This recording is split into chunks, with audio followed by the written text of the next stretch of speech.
मैंने बताया ना, ये मुसलमान परिवार से आता कुलदीप या कांग्रेस पार्टी से, तो इसको जमानत नहीं मिलनी थी। दिल्ली हाई कोर्ट ने तो सारी उम्मीदें तोड़ दी ना।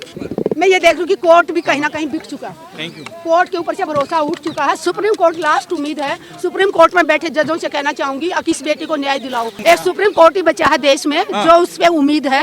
अगर सुप्रीम कोर्ट ने भी न्याय नहीं दिया तो हमारा सुप्रीम कोर्ट से भी फिर भरोसा उठते देर नहीं लगेगी। सुप्रीम कोर्ट से भरोसा उठ गया अगर बेटी को न्याय नहीं मिला तो जैसे बलात्कारी हैं तो बलात्कारियों के दोस्त कौन होंगे? बलात्कारी होंगे, रिश्तेदार भी वही होंगे। एक मंत्री बोल रहा था, अरे बुर्का ही तो हटाया है, कहीं और कहीं छू देता तो। कितनी गंदी सोच है उस इंसान की। उसके घर में अगर बहन बेटी है ना, तो मैं उनको कहना चाहूंगी कि उसका विरोध करें। और अगर विरोध नहीं करते हो तो नीतीश कुमार के पास आप जाओ और जहाँ जहाँ छुआना चाहते अपने परिवार की बेटियों के पास भेजे, परिवार की बेटियों को भेजे और जहाँ जहाँ छुआना चाह रहे थे छुआओ नीतीश कुमार जी। और हम बुर्का पहने, साड़ी पहने या दुपट्टा पहने, सिर ढके या खुले सिर रहे, वो महिलाओं का खुद का अधिकार है या उसके परिवार के संस्कार है। सत्ता में बैठे लोग डिसाइड नहीं करेंगे कि कौन मुंह ढक के आएगा, कौन खुले मुंह आएगा, कि कौन दामन चुंदड़ी पहनेगा, कौन साड़ी पहनेगा। वो महिलाओं का अधिकार है। बताऊं, चाहे पुलिस हो, सीबीआई हो, ईडी हो, पुलिस हर एक भी विभाग ऐसा नहीं बचा जहाँ पे बीजेपी का कब्जा ना हो। आज यहाँ बोल रही हूँ, मुझे 1 मिनट का भरोसा नहीं कि मैं घर तक सुरक्षित पहुँचूंगी या जिंदा भी पहुँचूंगी।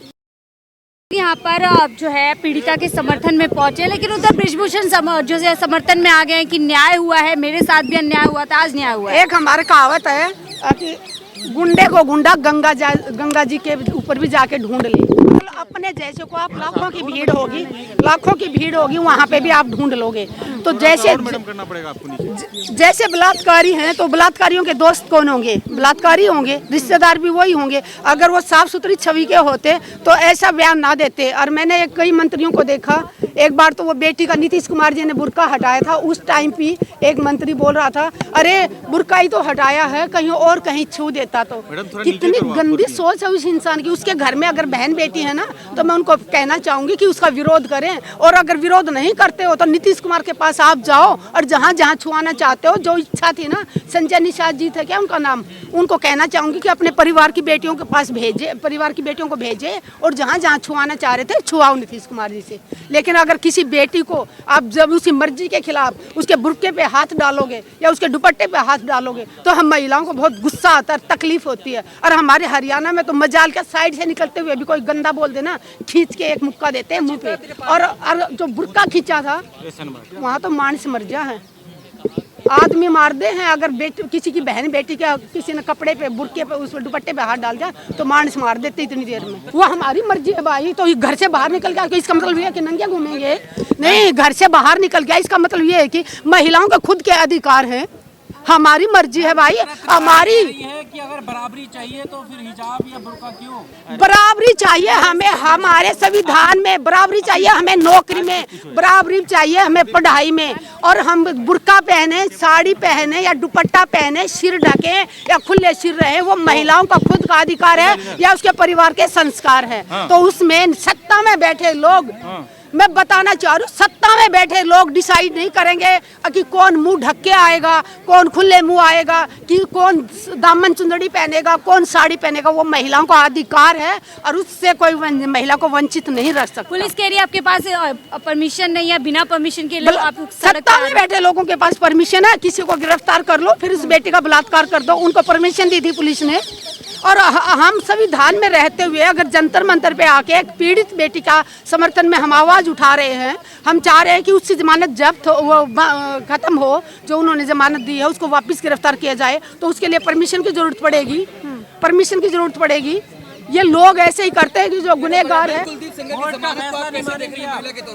मैं ये देख रही हूँ कि कोर्ट भी कहीं ना कहीं बिक चुका है।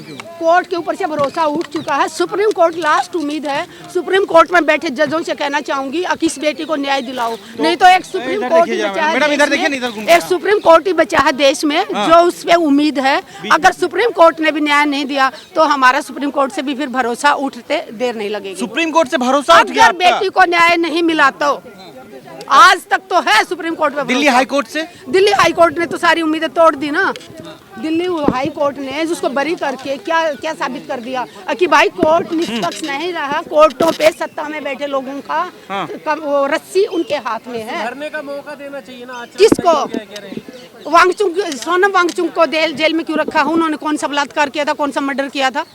पूछना चाहती हूँ, अगर इसको बेल मिल सकती है, इसको जमानत मिल सकती है, सोनम वांगचुक ने क्या गुनाह किया था मुझे बताओ, उसको क्या गुनाह किया था? सत्ता में बैठे लोगों से सवाल किया था, जो सत्ता ने बैठे लोगों ने मांग की थी उसको मांग पूरी करवाने की बात की थी मैडम, उन्होंने। तो इसमें बीजेपी कहाँ दोषी है जो आप लगातार एलिगेशन लगा रहे हैं? आज की तारीख में बताऊं, चाहे पुलिस हो, सीबीआई हो, ईडी हो, पुलिस, हर एक भी विभाग ऐसा नहीं बचा जहां पे बीजेपी का कब्जा ना हो। जितनी भी कोर्ट पे बीजेपी का कब्जा, ये आप आरोप लगा रही कोर्ट हैं। में ये साबित हो गया ना बीजेपी से। मैंने बताया ना, ये मुसलमान परिवार से आता कुलदीप या कांग्रेस पार्टी से, तो इसको जमानत नहीं मिलनी थी। सिंगर की जगह बाबर होता तब क्या होता? कब का अंदर ही रहता, और अभी तक तो रोडों पे आके कितने आग लगा ली होती। बाबर का नाम सुने, सलीम का नाम सुने, अहमद का नाम सुने, वहाँ तो मोदी खुश, वहाँ तो उनको बेटी की इज्जत दिखाई देती है। लेकिन अगर बीजेपी से जुड़ा इंसान ने आप तो बलात्कार बांट किया रही हैं तब समाज को ये मैं बोल नहीं के। बांट रही, मैं नहीं बांट रही। आप खुद देख लीजिए, भी इतिहास उठा के देख लीजिए। बिल्किस बानो के अपराधियों को कहते हैं कि वो एक स्पेशल प्रोग्राम। नहीं तो आप कहना क्या चाहते हैं? इनकाउंटर हो जाता है अगर कुलदीप की जगह कोई और होता तो मैं तो लास्ट उम्मीद, और क्या करोगे? अगर जेल में बिठाते हो और फिर इसको छोड़ देते हो तो अनकाउंटर करो ना फिर।